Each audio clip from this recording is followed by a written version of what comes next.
Ay, andyan. Birthday ko pa lang ngayon. Siyempre, una-una, salamat tayo sa taas. Papagad natin na gumagabay sa atin araw-araw. Siyempre, pangalawa, pasalamat din ako sa aking misis. Ayan, na sumusuporta sa atin. Salamat sa iyong pangunawa. Kahit medyo pag-gabi ako muling lasing, naiintindihan mo.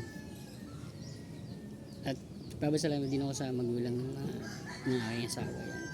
Salamat po sa inyo at nagkaroon ako ng mga biyanan na mababait bilang pangalawang mga magulang ko.